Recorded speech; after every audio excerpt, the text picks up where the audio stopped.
I mean, just those first few days, how tough was that?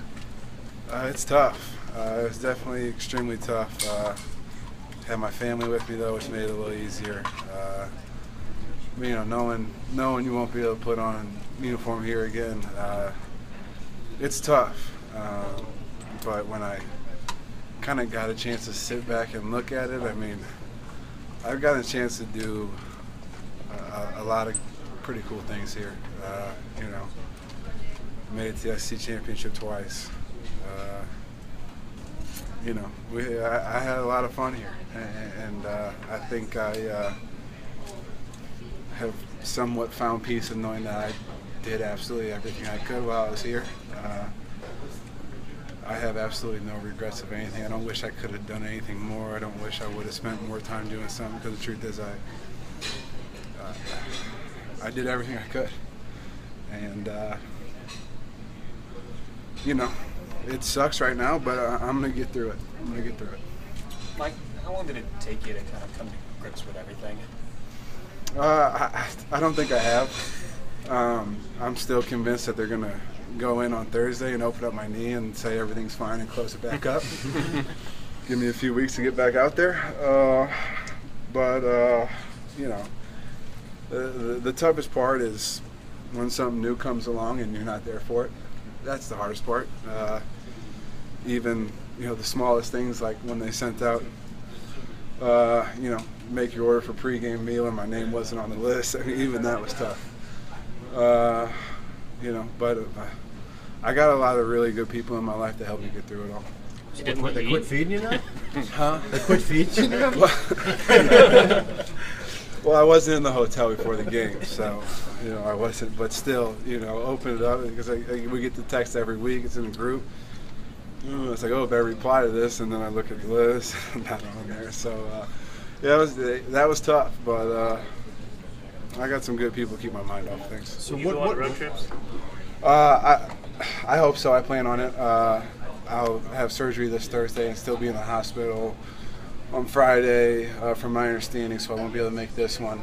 Besides, I like South Carolina, but I hope to go to Tennessee. Yeah, I do. So what role do you have for yourself now? I mean, Kale and some other guys talked about how much you're talking to them and helping them prepare. What do you see as the way you can still help this team these last few games? I mean, the truth is the defense we're running now, I played a lot of snaps in. I know a whole lot about it. So my job now is just to help where I can. Kind of try to give those guys some confidence going into Saturdays. Hopefully they play well, and it's a tough position they're in right now. But I'm just trying to do whatever I can to help them out. Is it heartbreaking even more now that they've switched back to a defense you had so much success in, you're so familiar with? No, and people ask me that. It's not. Like I said, I have. I keep trying to think of something, but I have absolutely no regrets in anything that throughout all my time here. So. Is the plan to rehab this with the intention of get yourself ready for a chance in the NFL? Oh, yeah, for sure. I'm not giving up on anything. There's just a little bump in the road for me. I know it's going to be really difficult, probably the hardest thing I ever deal with in my life. But I've had a lot of things happen where I'm ready for this. This isn't nothing I can't overcome. Did you know when it happened this is pretty serious, I might be done, or what did you think when it happened? No, I got hit funny, made a tackle funny, and the foot got stuck in the turf, and it hurt a little bit. It didn't hurt that bad.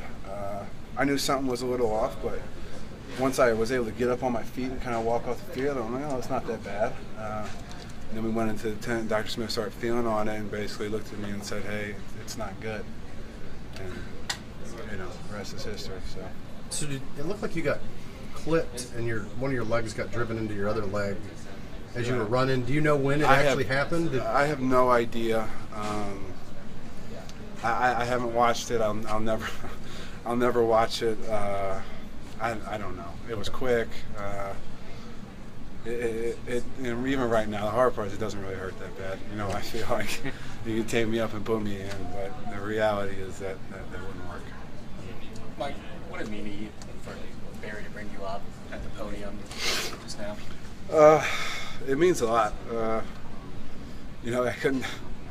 wasn't expecting him to want me to say something, but you know, the stuff he said kind of had me a little emotional. That's, you know, toughest part's reading things from people, getting text messages and phone calls.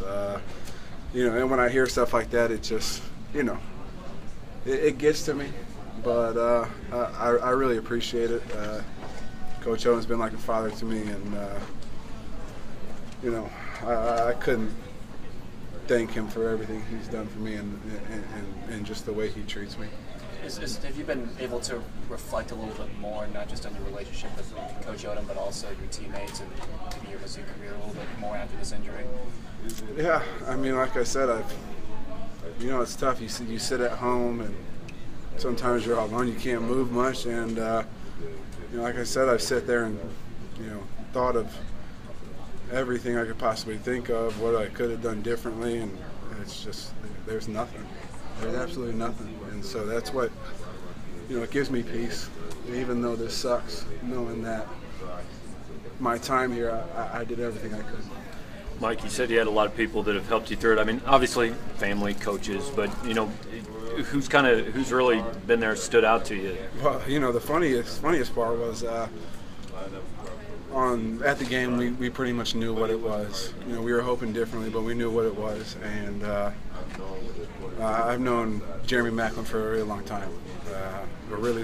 He's known my family for a really long time. And you know, my dad, that's one of the first things he told me. He said, you know, if Jeremy can come back from multiple IDs and do what he's doing, there's no reason you can't. And you know, I opened my phone after the game and I saw he had tweeted me, and me and him kind of, I didn't want to tweet back at him because I didn't want people to know that it was bad.